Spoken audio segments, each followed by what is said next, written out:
But we also added our experts in real estate, in appraisals, in funeral services, because this pandemic has impacted us in so many different ways.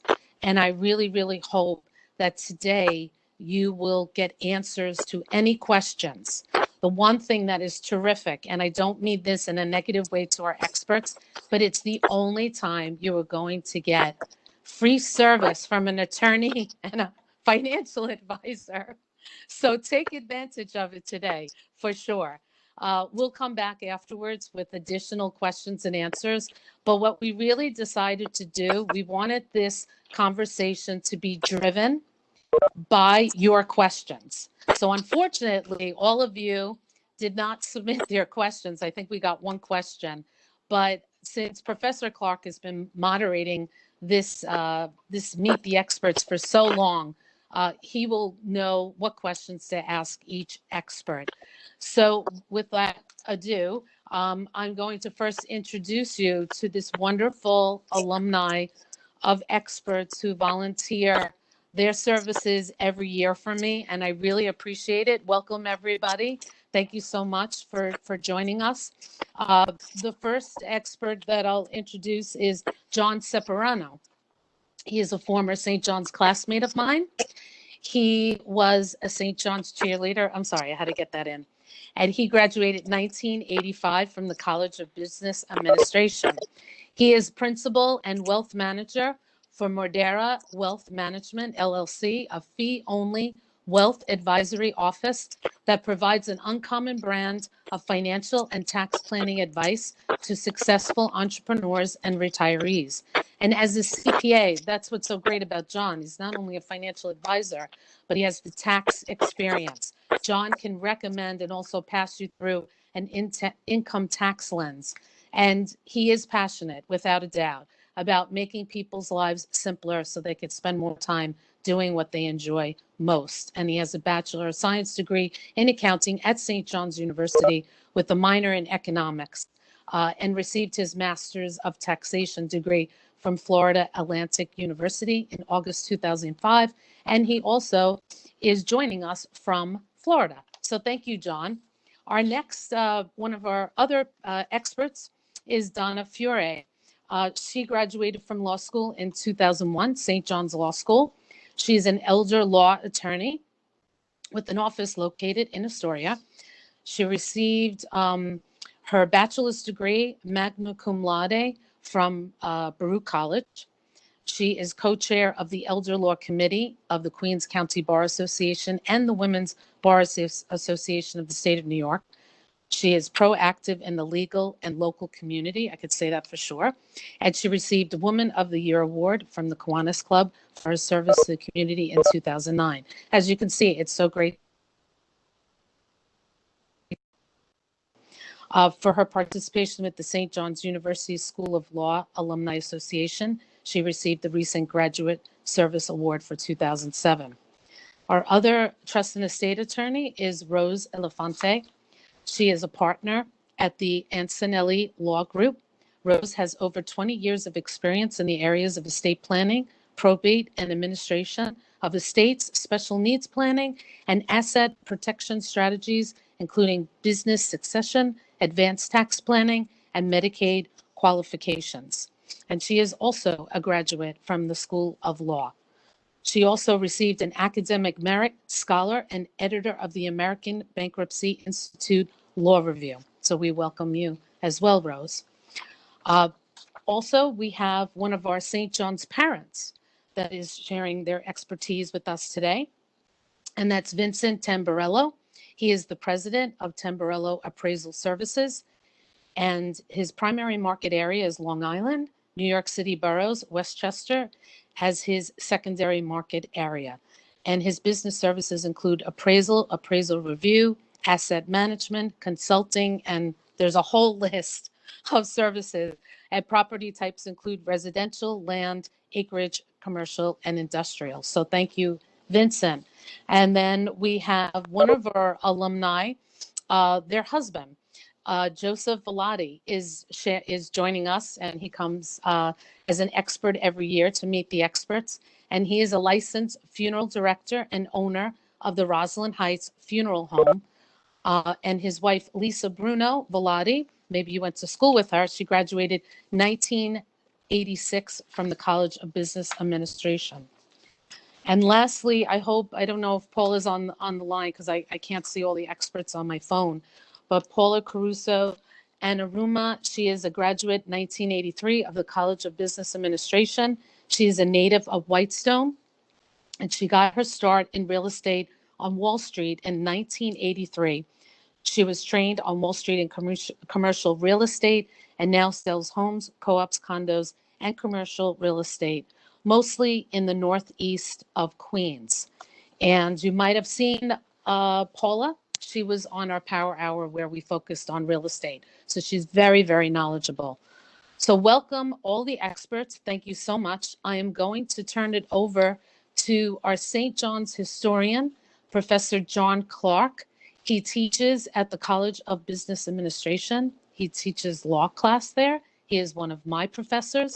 And I'm sure if you're on this call and you're an alum to St. John's University, I bet without any doubt, if you are a business graduate, you had Professor Clarke as one of your professors, right? But we always say Jack taught everybody. So I'm going to turn it over to you, Jack.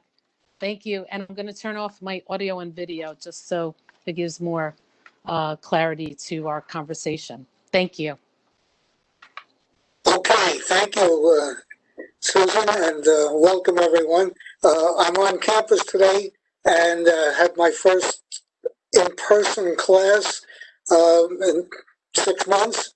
Last time I left was rather abruptly in March, and I put a suit on today for the first time, and I'm giving an in-person class. It's a hybrid class, rotating. So half of the class is in 1 week and the other half the other week, and they rotate and catch me online. So I'm getting quite an experience today in electronics and online lecturing.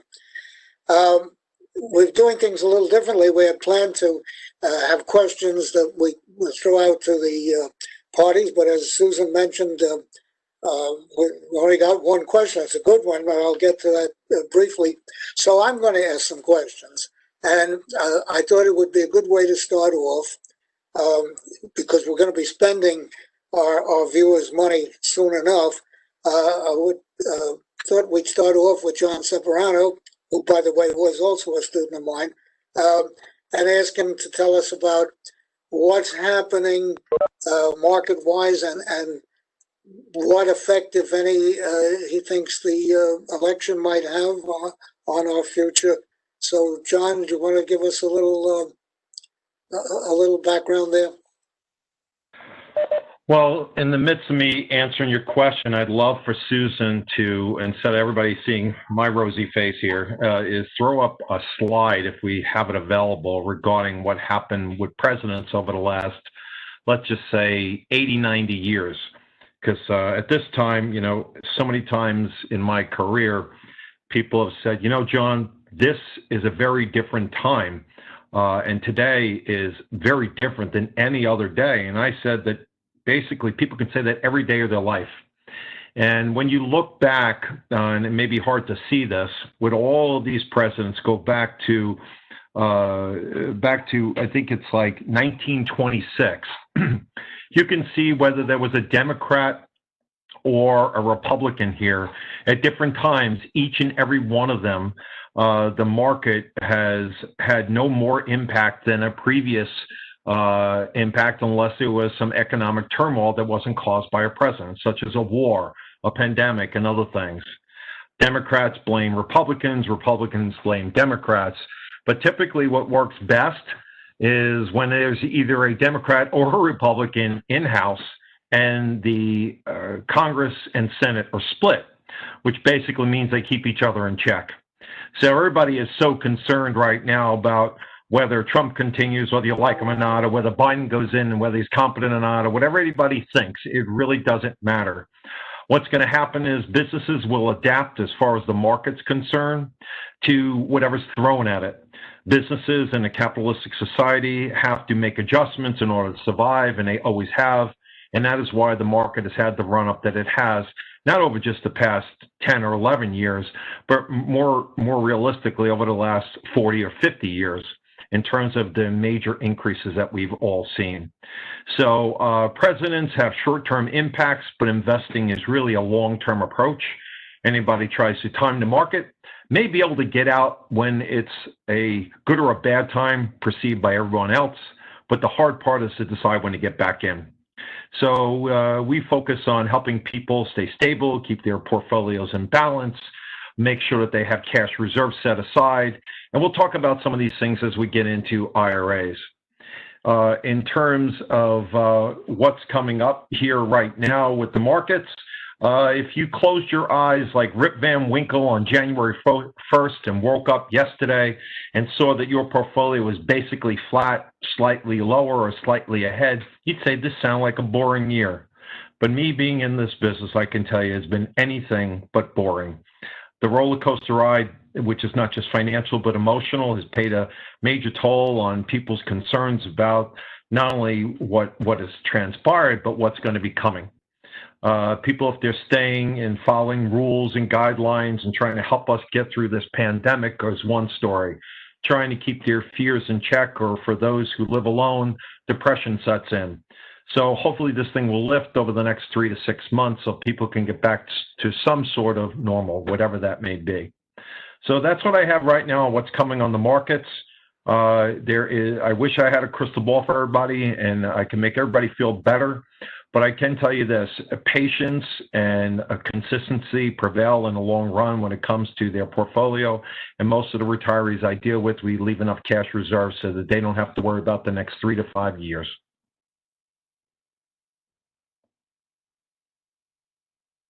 IRAs in a few minutes, but one of the, aside from the pandemic, which really got underway February, March, around that time, New York State passed a budget with a lot of new rules affecting Medicaid planning. And we'd like to ask Rose to comment on the latest in that area. Sure. I think I'm still muted here. Can you hear me? Yes. Okay. So, so for those of you that aren't familiar, Medicaid is essentially taxpayer-funded health care, and many people draw upon Medicaid benefits to either cover home care or nursing home care. So, because Medicaid is a needs-based program, your asset levels have to be very low to qualify. Right now, the current Medicaid limit for countable assets is $15,750. There are some assets that are not that are considered exempt or not countable. IRAs being one of them. Your house while you're still living in it. But generally, you know, that's a pretty low number. So what people do in anticipation of needing Medicaid benefits to cover nursing home care in particular is transfer their assets either outright to their children or in trust. So prior to the new legislation, there were sort of two sets of rules with regard to qualifying for Medicaid. First, with regard to nursing home care, if you applied for Medicaid, what the local social service district would do is they would look at the prior 5 years to see if you had transferred your assets out in order to qualify. If you had transferred assets within that 5-year period, immediately preceding your admission to the nursing home, the social services would assess a penalty, a period of time where you could not qualify for Medicaid. And out here on Long Island, the numbers differ a little bit, but out here on Long Island, for every approximately $13,000 transferred, you wouldn't be able to qualify for Medicaid for a period of 1 month. Okay. There was a second set of rules for Medicaid funded home care. Home care could include having a personal care aide come into your home to assist you with what's called activities of daily living. Activities of daily living include things like bathing, dressing, transferring from seated position to a standing position, or from walking, ambulating, even cooking and light housekeeping. Those are all considered the activities of daily living that if you needed assistance with at least 2 of those, you could qualify from a medical standpoint for Medicaid home care. With the new legislation, which goes into effect October 1st, there's been some changes to those rules. Now you need to need assistance with at least 3 activities of daily living. So it's increased the medical need a little bit in order to qualify. And it also has added a look back period for Medicaid home care. So prior to the new legislation, you could essentially transfer your assets out, make yourself Medicaid eligible in August, and qualify for Medicaid home care in September. Now we have a look back period that applies to home care of 30 months. So it's not as long as the nursing home look back period of 60 months, but we still have a look back period so that if you, after October 1st, apply for home care benefits, Social Services is now going to look at the prior 30 months to see if you've made any transfers of your assets and assess a similar penalty that you will not be able to qualify for each. Again, out here, it's approximately 13,000 transferred for a period of 1 month. The look back period is going to be phased in, and there's still some gray area now because of COVID in terms of the effective date. But generally, what we're encouraging our clients to do is, if they're going to make asset transfers in anticipation of qualifying for Medicaid somewhere down the road, is to do it now before October 1st, so that we kind of clear that look back period, or at least we get the clock running for Medicaid benefits. There's a related question I'd like to ask. Was the one that was submitted in advance. It's an interesting question, and it reads as follows. Does a person with power of attorney have the legal footing, I assume the legal authority, to create a living will for the individual for whom they have the power of attorney? If so, can it be contested? I'm not sure if I understand that part, but what do you think of that question? And certainly Donna can weigh in as well, but a power of attorney does not grant any authority with regard to making healthcare decisions, or certainly with regard to creating a living will. That is a separate document. A healthcare proxy is the document that gives someone the legal authority, if you cannot speak for yourself, to speak to the doctors to make medical decisions for you. But even that document does not grant any authority to make a living will. A living will is a separate document from the healthcare proxy. So the answer to that would be no. Thank you. Okay. As we move along, talking about Donna, I'm going to talk to Donna now. If we've saved our money and don't have to worry about Medicaid, how about when we pass on estate taxes, most specifically New York estate tax? Let's assume a couple or a single individual has an estate of approximately $7 million. What are the implications for that New York resident under those circumstances when the survivor of the couple pass on or the single person passes on? Donna, do you want to work with that one? Sure. Hi, everybody. Hope everybody's having a good day.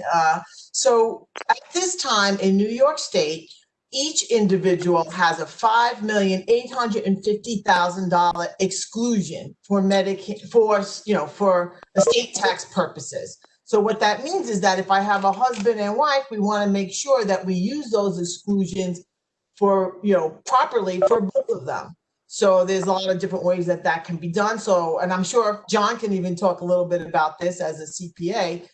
So basically, if I have 7 million between two people, obviously I can, when the first person passes, I want to use some of their exclusion in order to pass some of the money out so that we can save so you save the assets usually for the children.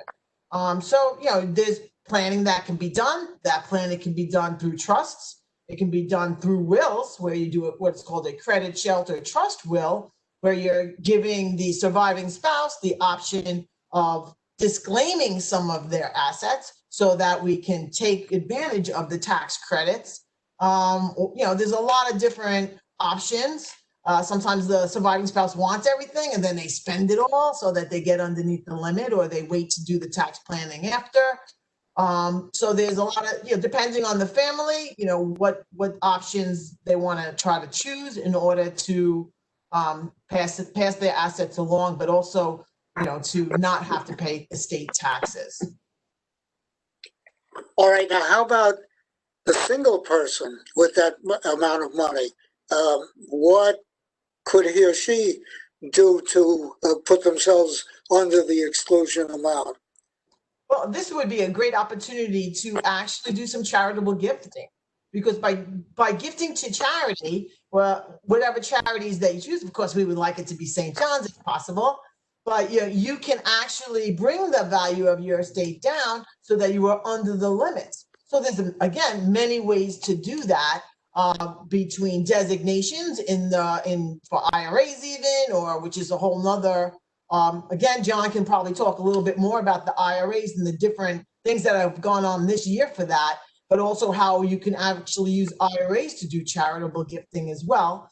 And also you want to talk about, you can do it in a will, you can do it in a trust. So there's different ways in order to do this charitable gifting to bring the assets down so that we don't have to pay taxes. So it's a win-win for everyone.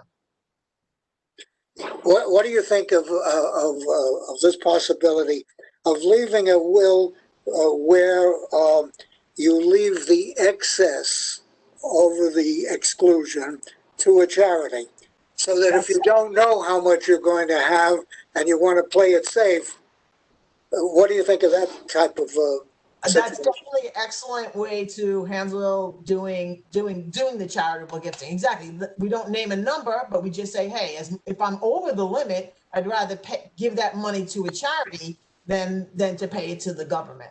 So that's an excellent way to do it. You can do that through the will. You can do it through a trust. You can do it a lot of different ways. But that wording would be what you would use.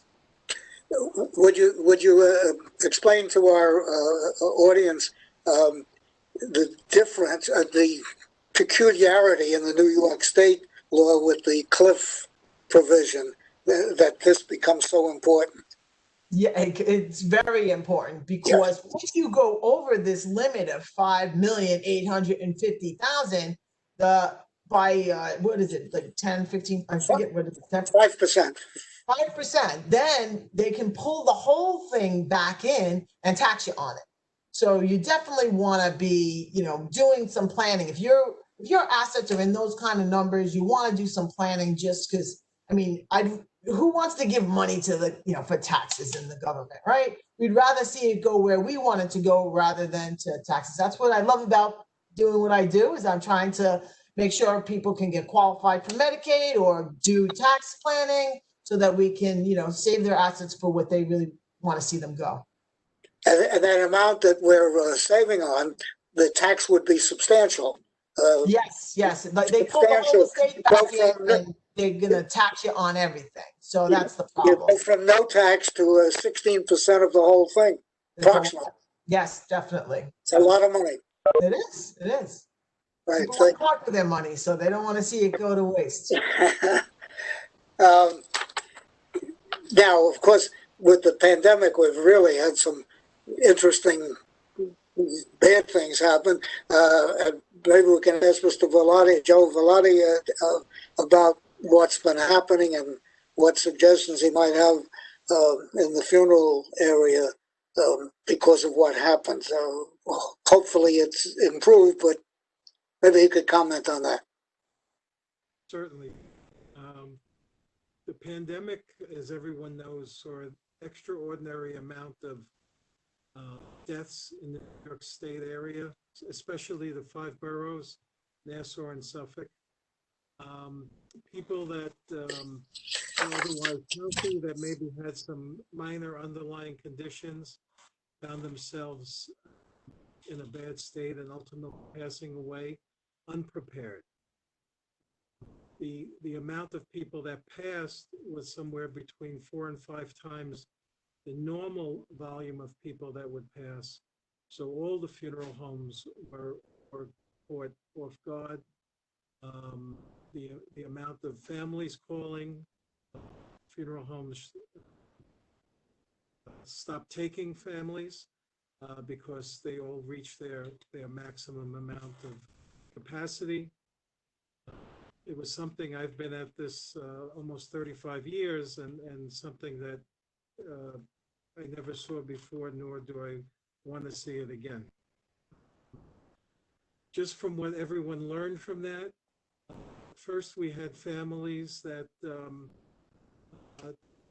came into the country and their parents were in places like Australia and Ecuador and South America and all over the world.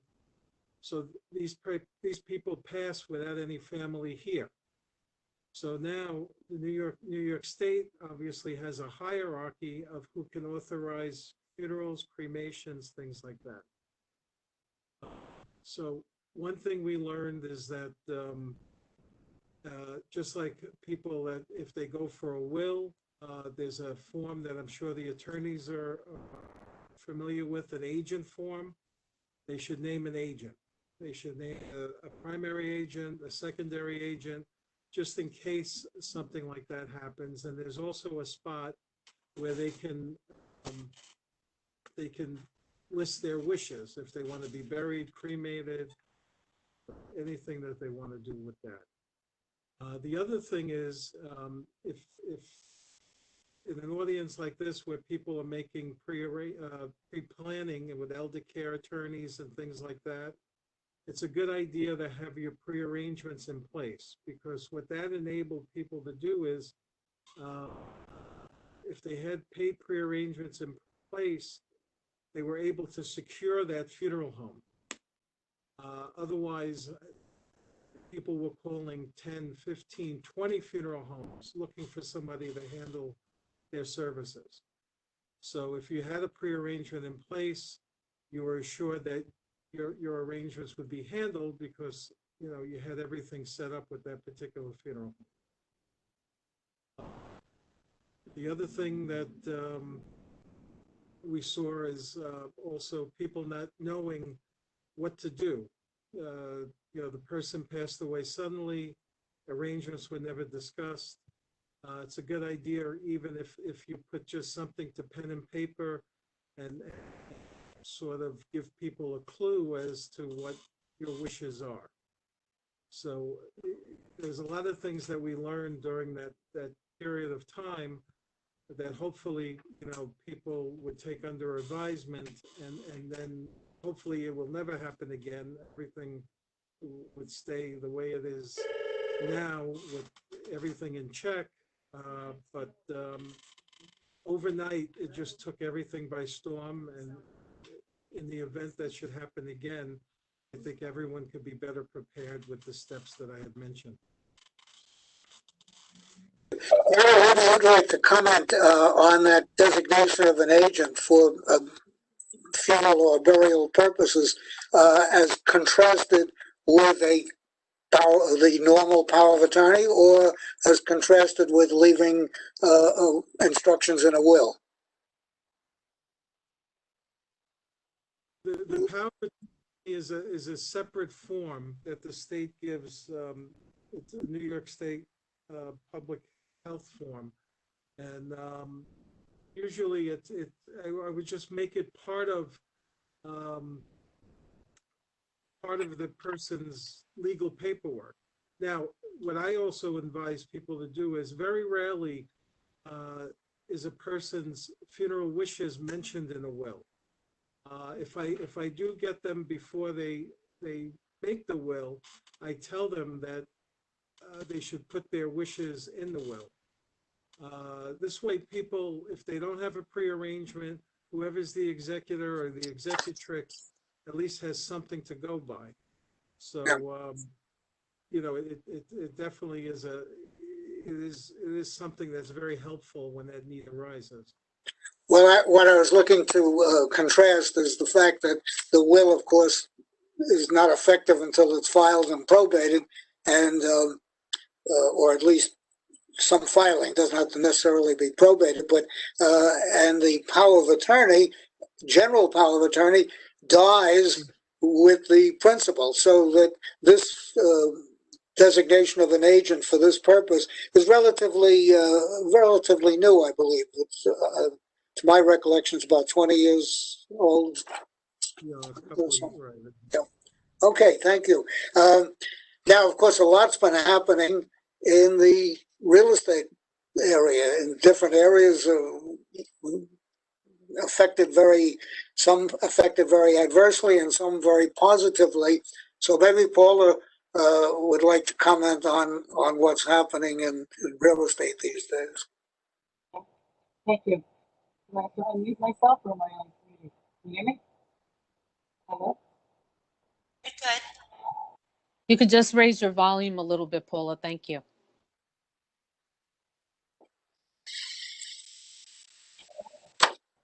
Can you hear me? No? A little bit. Yep. Okay. How's that? Any better? Good, thank you. Okay. So basically, since we've been back to work June 20th, we've seen a lot of activity in the market. I'm in Queens, Whitestone, Flushing, Bayside, and that area is booming. I understand that Long Island is even busier than that. So, you know, there are a lot of properties. People think there's a lot of properties on the market, but a lot of them have gone under contract. But we're in a difficult time, even from an appraisal standpoint, as far as what houses will appraise for, because we don't have any historical data since we've been back to work. Because the prices are slightly higher because of the increased demand. The interest rates are very low, and that is also spurring the demand on, you know, until who knows when. A lot of people think that election day will be, you know, kind of the best part of the year where things will fall apart. I don't think that is going to happen if the interest rates stay low. So there is a lot of activity, a lot of buyers out there that are really ready to go. August, we saw a little slowdown because I think that a lot of people went on vacation. It's like the mornings, if they got in cars or flew or what have you. So we are quite busy.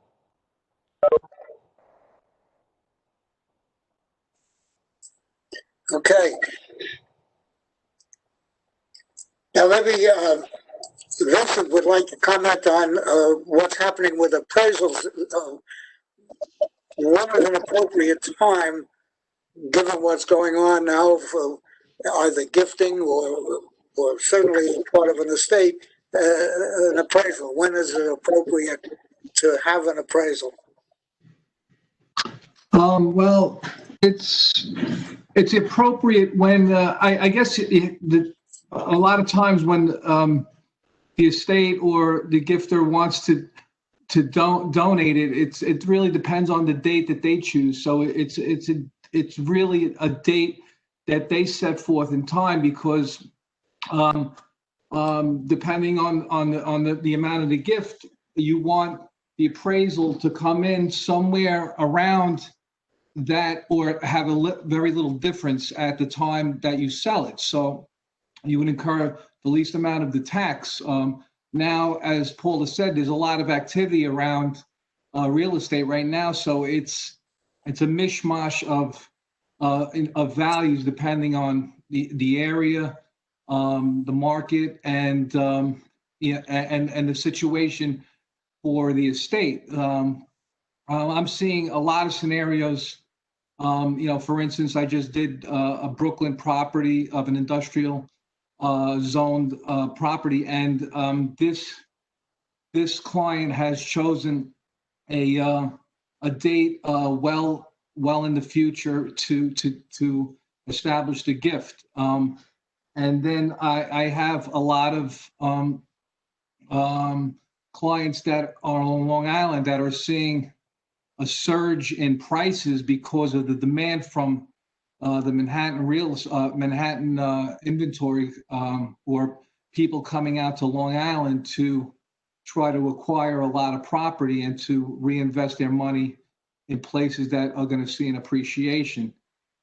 So it really depends on the situation with the estate and what the market is doing at this time. So it's really confusing, but at the same time, it could be beneficial if you know the date of the valuation that you want, and the place where you want to invest, or to gift what you are investing in. So it's just I'm seeing all different scenarios from all kinds of properties and valuations. Very good. And I suppose in Manhattan right now, you're seeing a serious decrease in values. Yes, Manhattan particularly is seeing, again, it's hard to define the historical data, like Paula said, but we're seeing anywhere from a 6 to 7% decrease with a surge of inventory increasing. Particularly, really, the Brooklyn area is seeing the largest increase in inventory, which would decrease the demand. So, and that will have more of a negative impact. Although the Brooklyn market has only seen about a 2 to 3 decrease since the COVID crisis started. There's an expected decrease coming that will be more measurable at the end of the third quarter and close to the fourth quarter. But at any rate, in Brooklyn particularly, the fall prices, they're expected to be the largest drop in Brooklyn in 9 years. So it's a pretty sharp decline, particularly in the Brooklyn market.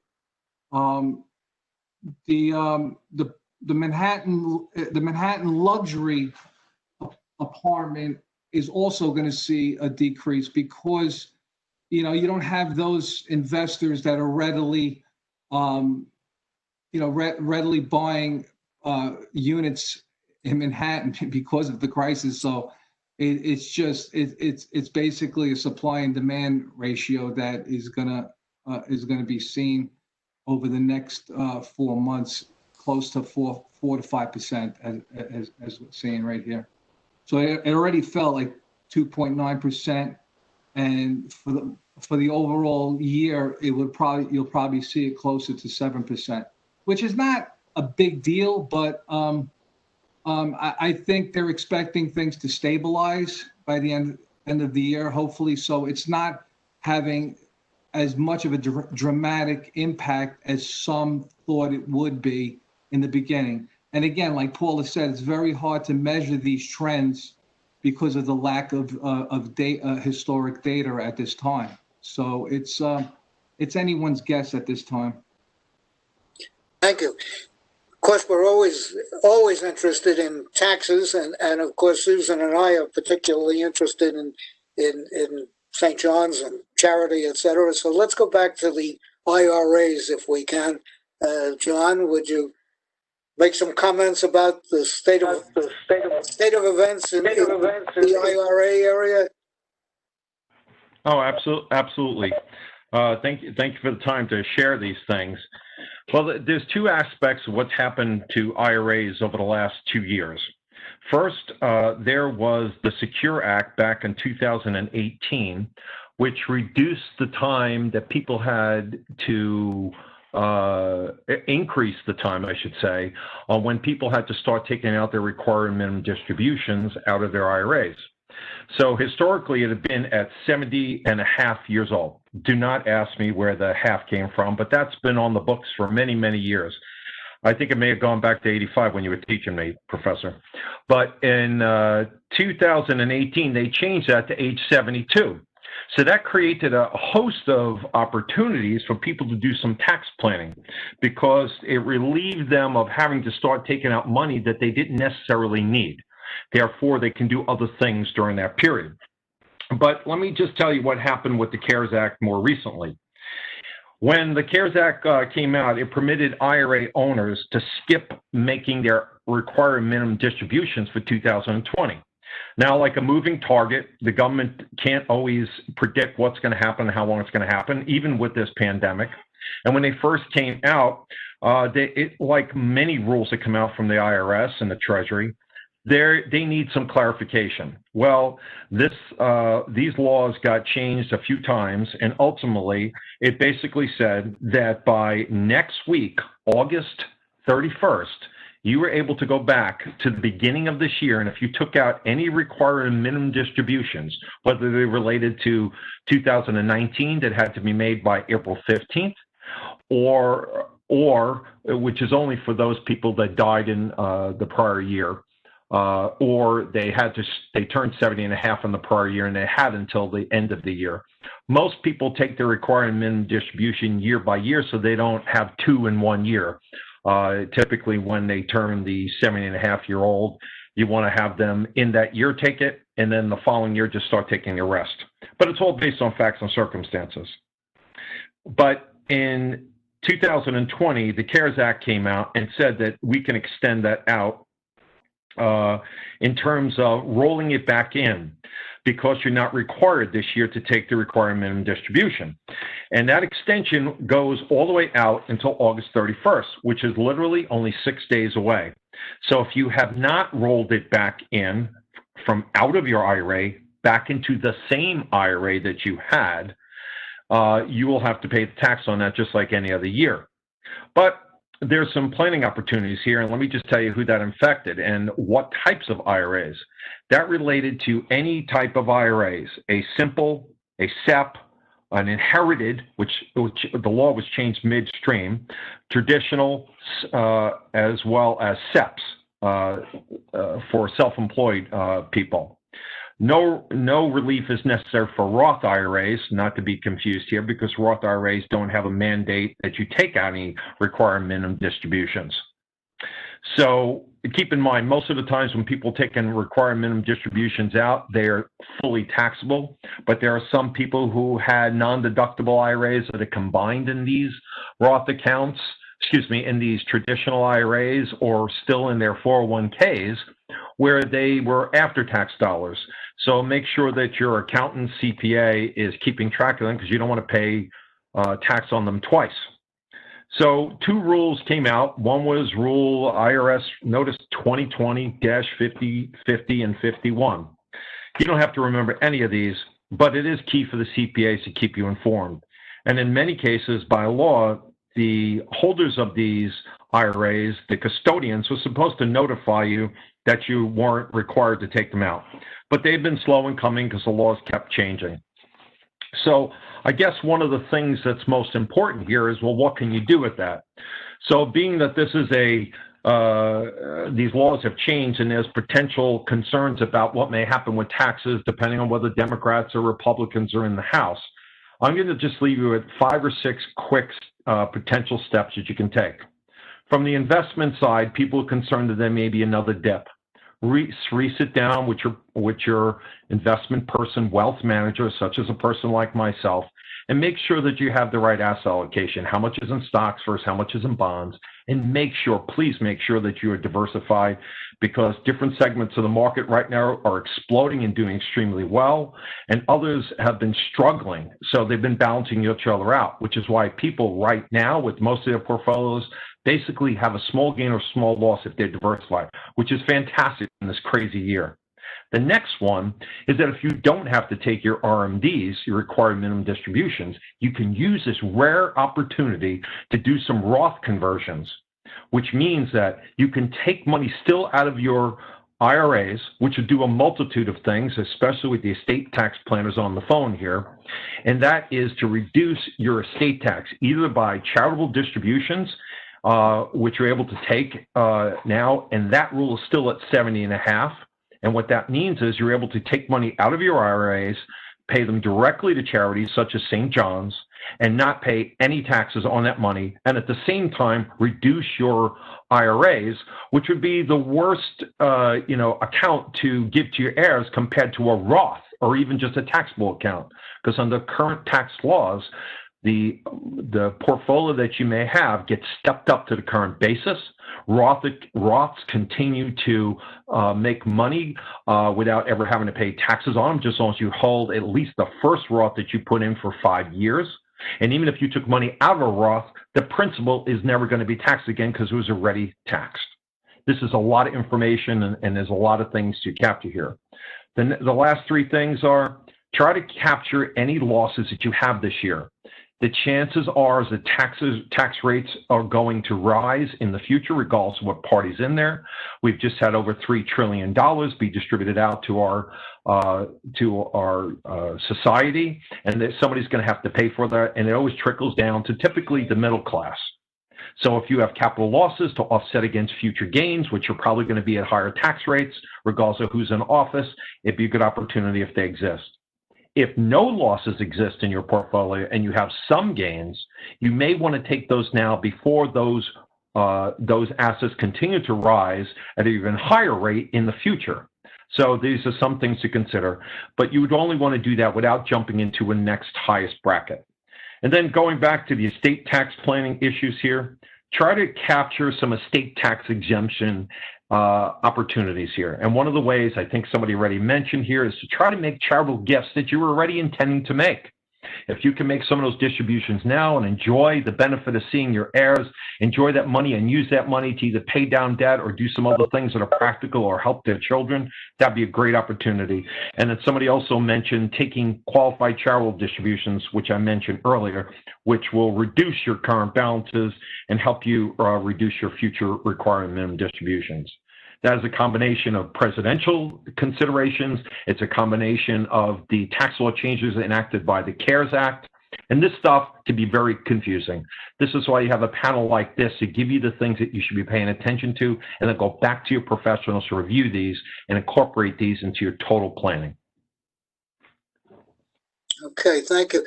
I see, Shu, that a question came in through the chat room, but I don't have the question. If Shu or Susan wants to jump in here with a question. Yes, I can do that for you, Jack. Okay. We have a couple of questions here.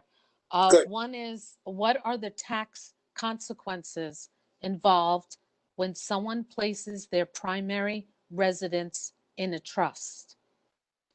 Does the transfer involve transfer tax? What is the basis of the property for the trust? Beneficiaries, is there income tax on the sale of the property? Who would you like to direct that to, Jack? That's a lot. There's a double, yeah, that's a double one. Donna, maybe, do you think you do want to handle that? I can answer that question. Yeah. So Great, thanks, Donna. The transfer of the property into the trust, if it's their primary residence, as long as they have some type of life estate or some type of interest still in the property, there is not going to be any, it's not a taxable event. So there won't be any transfer taxes.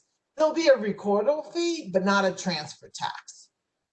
So that depends on where your property is located. So I think that's the first part of the question, is there going to be a tax?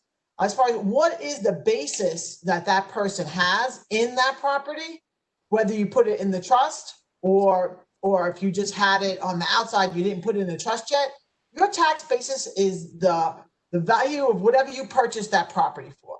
So what I see a lot in Queens and in Astoria in particular is that people might have bought their houses for $50,000, right? And now the property is worth $1.5 million. So if we have a husband and wife, so what their tax basis in that property technically is the $50,000 that they purchased it for, plus any improvements they may have put on it. If they're, so if they put new kitchens in and new roofs and whatever, so you can estimate what the value that's going to be. And then on top of that, if it's their primary residence and they sell the property, they have 250,000 exclusion on the sale for each of them. But that still doesn't get me to $1 million. So I got 50,000 plus, let's say it's 100,000 in improvements. That's 150 plus 500,000. Now I got 650. That's now what, if I sold the property, that's how much at least I won't have to pay taxes on.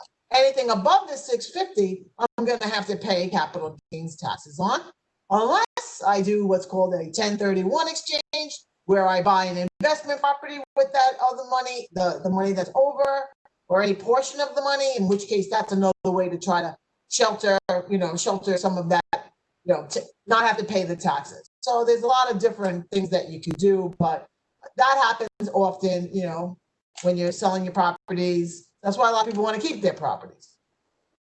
I think that got my question. Is this the same for an irrevocable trust, Donna?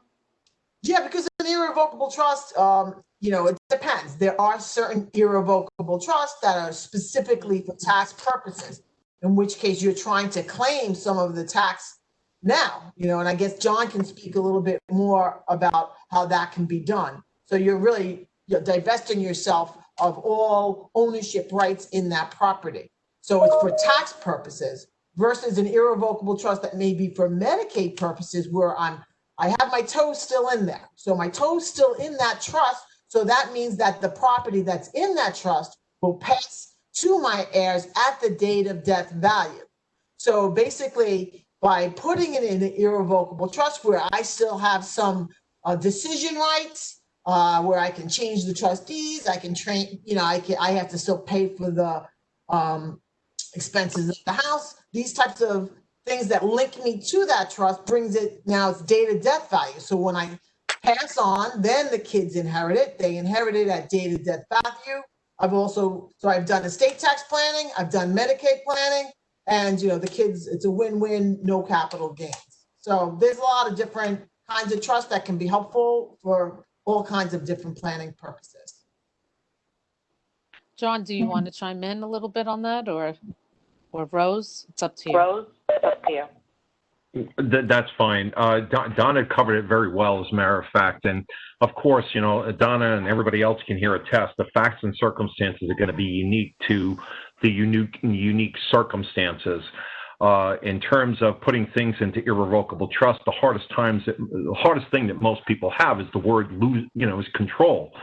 If somebody doesn't want to lose that control or lose that asset because they have some expectation that they can possibly need it for like long-term care, if they couldn't get it and they already had some health issues and now they may need to tap into that or sell it, or at that time even sell it to another family member to even partial ownership and still retain control, they can retain the 51% control. They can put these things into limited liability companies so they exclude it and reduce their liability on these houses if it's not a primary residence.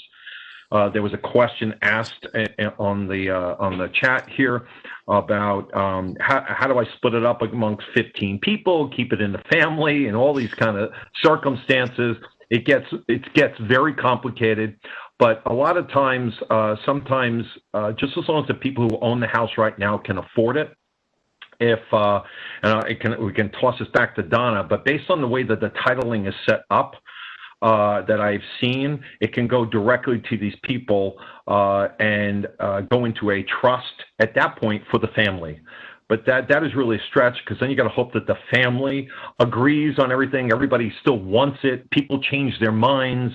It becomes very involved in that process. The idea that everybody should keep in mind that when you're talking about a tax base, if the property passes at death, you have date of death value. So you would circumvent that gift tax basis, so that makes a difference in making a decision. In Donna's example of the people who bought the house many years ago, and it may be better for them to either leave the property to whomever by will or so that it would pass on their death rather than transfer it now. Did you have other questions that came up, We Susan? do. Yes, Jack. Another very good question is from Charlene. She has an elderly parent with a house worth $800,000. What should we do now with the house/title so that the children can get it without paying high estate taxes? Great question. Rose, do you want to handle that, or Donna? Well, I can comment on it. Sure. Yeah, go ahead. I'm sorry. Did you want to comment first, or? No, go ahead. No, Okay. I didn't know anybody jumping in. When you have an elderly person living in a home, you have some competing concerns, I guess. So if this $800,000 house is the only thing that elderly person owns, as Donna had pointed out, the estate tax exemptions are quite high. So there's not going to be any estate tax liability when that person passes. It's only estates that are greater than 5.85 million that we even have to worry about estate tax.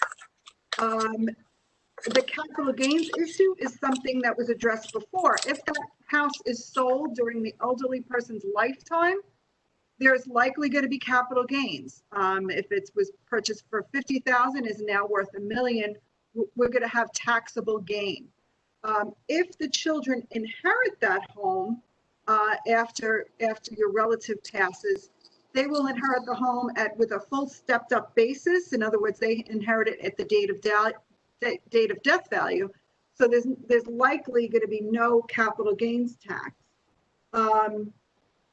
So I hope that answers her question. The fact that she, mentioned that it's an elderly person, a lot of times people are worried not so much about tax issues, but about protecting the asset in the event that that person needs to go into a facility or needs long-term care and needs Medicaid. That's sort of a separate issue. Thanks, Rose. Thanks, Rose. We have another question. We have another question.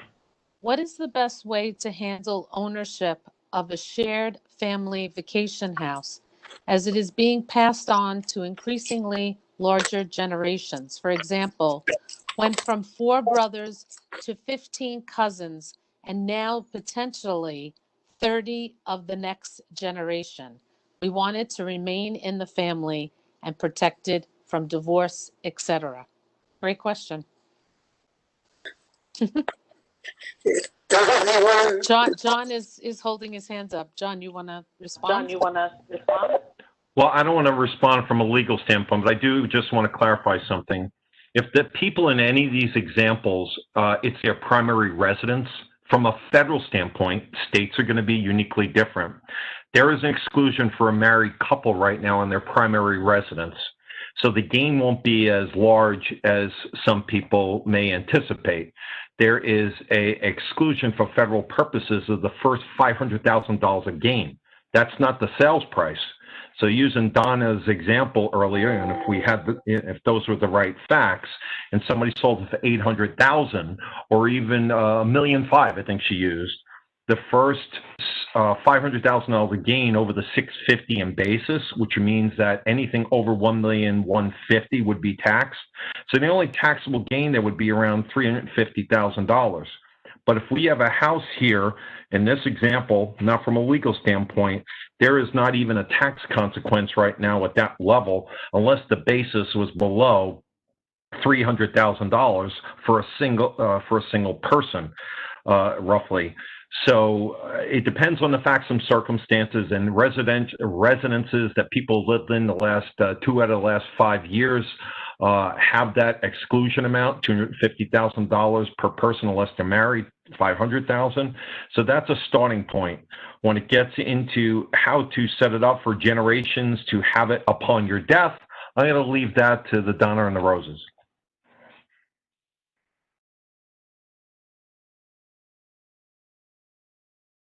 So, I mean, I would say a trust might be a better option to try to control something like that. But I recently had one, not that many people, but quite a few. And And, you know, at some point, somebody wants to get bought out. And that's the thing, you know, that you might see happening.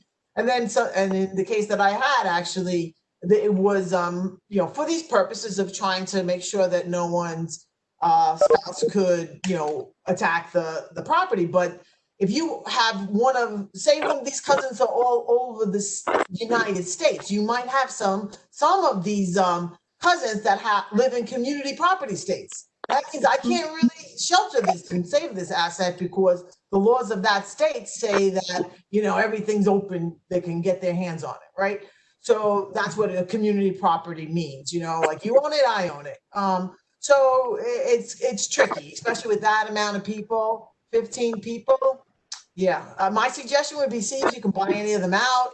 And, you know, just keep it to a more minimal size of people because 15 is going to get crazy. That's what I'm saying. I was going to comment on that, Donna, because it sounds very nice. Let's keep it in the family. There's litigation there for sure down the road, unless it's the perfect family, which does not exist. So, Yeah. not a good idea. There's the Brady Bunch, Jack. Okay.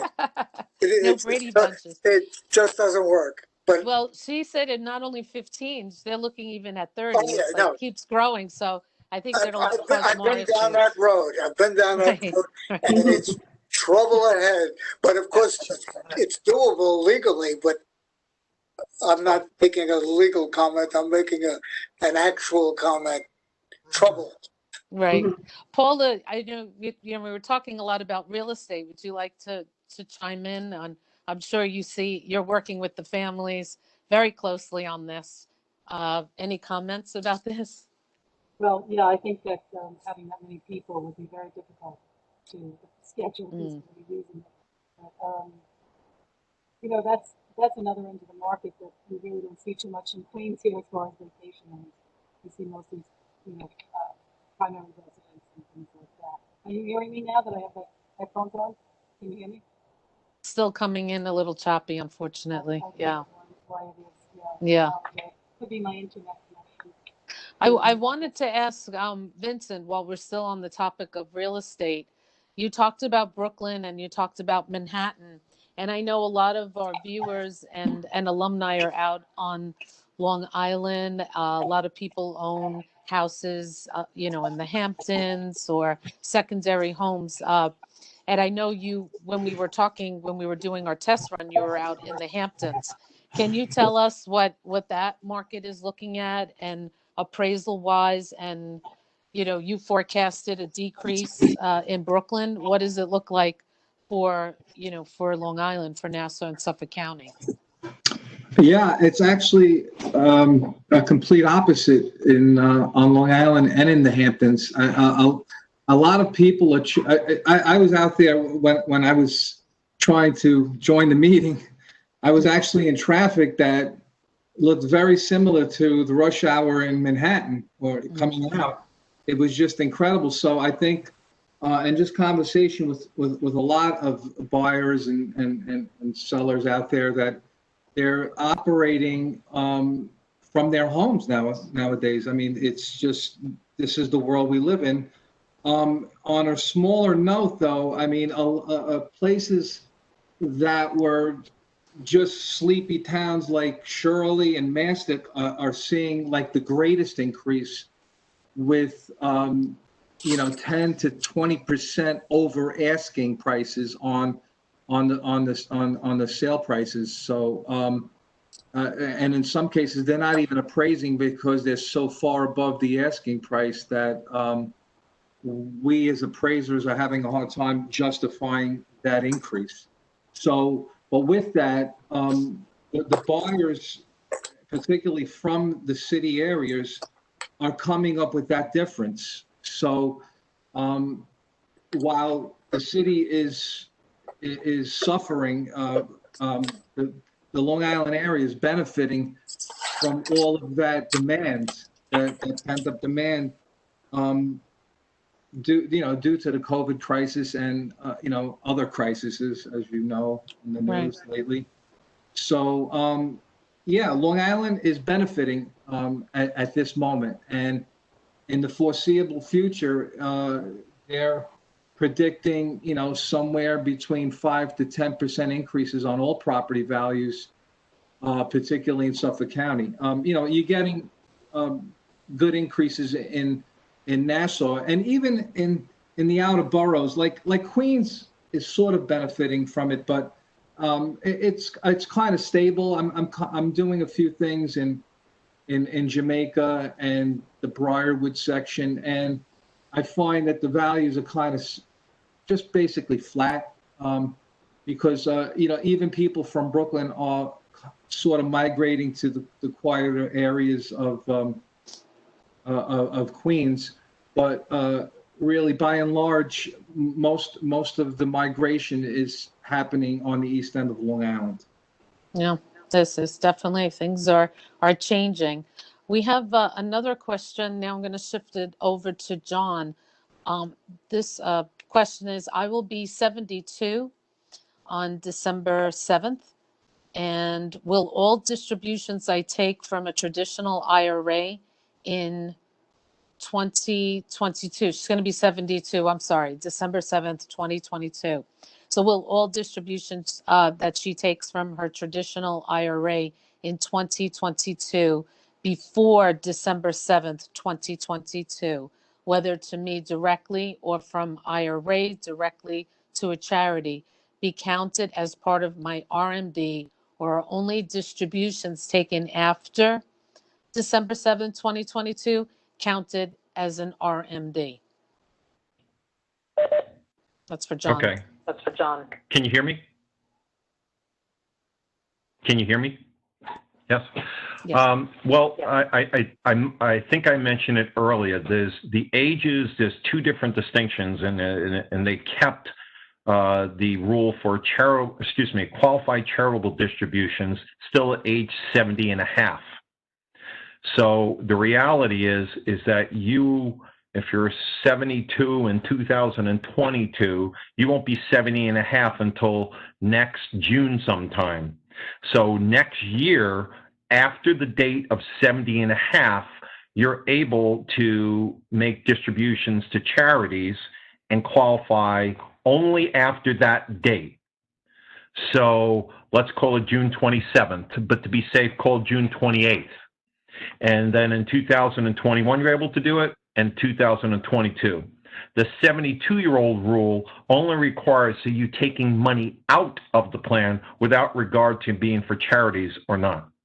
So the 70 and a half rule applies to qualified charitable distributions and not have to pay any tax. And 72 means that you have to start taking money out.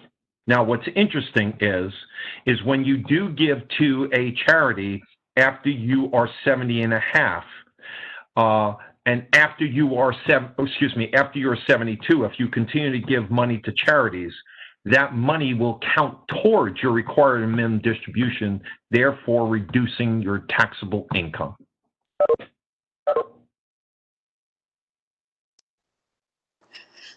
It's a little confusing, wouldn't you say? You're on mute, John. Sorry. You're on mute, John. Sorry. Okay. Yeah. Anyone can call me directly. Susan can give my number, and I'll be glad free to just help you understand those rules. They are confusing. This is why I stay in business. But for St. John's, I'm here to give this kind of advice. I don't see any other questions. Is anybody else feel like we missed something before we close? Any other matters that you feel it would be very helpful for our viewers to know before we sign off? Paula? Yeah, you're on mute. Sorry. Still on mute. There you go. Okay. Yeah? Yep. Okay.